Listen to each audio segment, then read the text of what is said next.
के आधार पर करेंगे।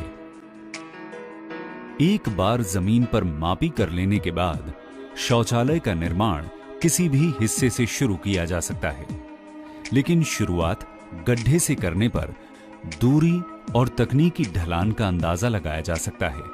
आइए अब देखते हैं कि गड्ढा किस तरह से बनाया जाता है। गड्ढे की गहराई भी 1 मीटर होती है। गहराई 1 मीटर रखने पर मल को खाद में बदलने वाले जीवाणु को उचित मात्रा में ऑक्सीजन मिलती है, जिससे वो बेहतर काम कर पाते हैं, तथा मल को खाद में बदलने के लिए सूरज की पर्याप्त गर्मी 1 मीटर तक उचित मात्रा में मिल पाती है, जो कि मल को खाद में बदलने में सहायक होती है। ज्यादा गहरा गड्ढा करने पर गड्ढे की दीवारें कमजोर हो जाती हैं। इसके कारण वो गड्ढे के अंदर गिर जाती हैं। इसके अलावा 1 मीटर गहरा गड्ढा रखने पर मानव मल जमीन में मौजूद पानी को प्रदूषित नहीं कर पाता। गड्ढा बनाते समय हमें यह भी ध्यान रखना है कि गड्ढा पीने के पानी के स्रोत जैसे कि चापाकल, कुआं या बावड़ी से सुरक्षित दूरी पर हो। यदि गड्ढे की जमीन या तल और उसके नीचे मौजूद पानी का स्तर साल के किसी भी समय में 2 मीटर से कम है, तो ऐसे में गड्ढे की दूरी अपने अगल बगल मौजूद पीने के पानी के स्रोत जैसे कि हैंडपाइप या कुएं आदि के बीच की दूरी कम से कम 10 मीटर होनी चाहिए। और यदि गड्ढे की जमीन या तल और उसके नीचे मौजूद पानी का स्तर 2 मीटर से ज्यादा रहता है, तो ऐसे में गड्ढे और पीने के पानी के स्रोत के बीच की दूरी 3 मीटर पर्याप्त है। देखा यह गया है कि शौचालय निर्माण करने वाले सभी घरों के पास 10 मीटर की सुरक्षित दूरी नहीं होती। साथ ही 2 गड्ढे बनाने के लिए भी पर्याप्त जमीन नहीं होती। ऐसे में एक गड्ढे को 2 भागों में बांटकर प्रयोग किया जा सकता है। साथ ही कम जगह होने के कारण एक से दूसरे गड्ढे को सटाकर भी बनाया जा सकता है।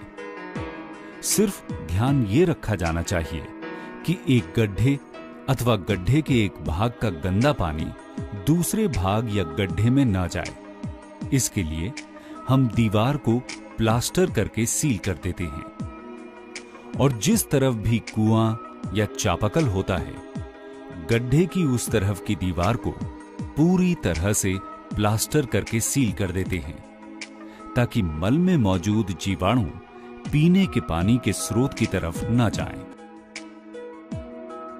इसके बाद उसकी दीवार में नीचे की तरफ 3 से 4 इंच ऊंचाई तथा 2.5 इंच गहराई की नालीदार जमीन काट लें। बाद सबसे पहले गड्ढे की जमीन में आधे इंच के मसाले को कटी हुई नाली में 10 इंच चौड़ाई में बिछा लें, और इस पर गड्ढे के पहले रद्दे की ईंट को बैठाएं। पहला रद्दा 10 इंच का होगा, जिसका 1/4 हिस्सा नाली के अंदर होगा, जबकि बाकी हिस्सा गड्ढे में बाहर की तरफ निकला होगा। ईंटों के पूरी तरह बिछ जाने के बाद उनके बीच अच्छी तरह से मसाले को भर दें, क्योंकि गड्ढे की दीवार की मजबूती का आधार यही ईंटें होंगी। दीवार में ईंटों के कुल 14 रद्दे लगाए जाते हैं, जिसमें नीचे से पहला रद्दा 10 इंच का होता है और बाकी 13 रद्दे 5 इंच की ईंटों के होते हैं। ईंटों की जुड़ाई जालीदार मधुमक्खी के छत्तों जैसी होगी। ये जालियां तीसरे, 5वें, 7वें, 9वें और 11वें रद्दे में दी जाती हैं। जालियों के जरिए गड्ढे का पानी जमीन में सूखता है और जमीन में मौजूद जीवाणु गड्ढे में आकर मल को खाद में बदलने का काम करते हैं। इन जालियों का आकार गड्ढे के आसपास की मिट्टी पर निर्भर करता है। भुरभुरी या बलुई मिट्टी वाले स्थानों पर इन जालियों का आकार छोटा रखा जाता है, जबकि कड़ी या पथरीली जगहों पर बड़ी जाली रखी जाती हैं। जालियां बनाते समय इस बात का विशेष ख्याल रखा जाना चाहिए कि उनका आकार इतना बड़ा न हो कि गड्ढे के अंदर चूहे आ जाएं या फिर गड्ढे की दीवार की मिट्टी अंदर गिरने लगे।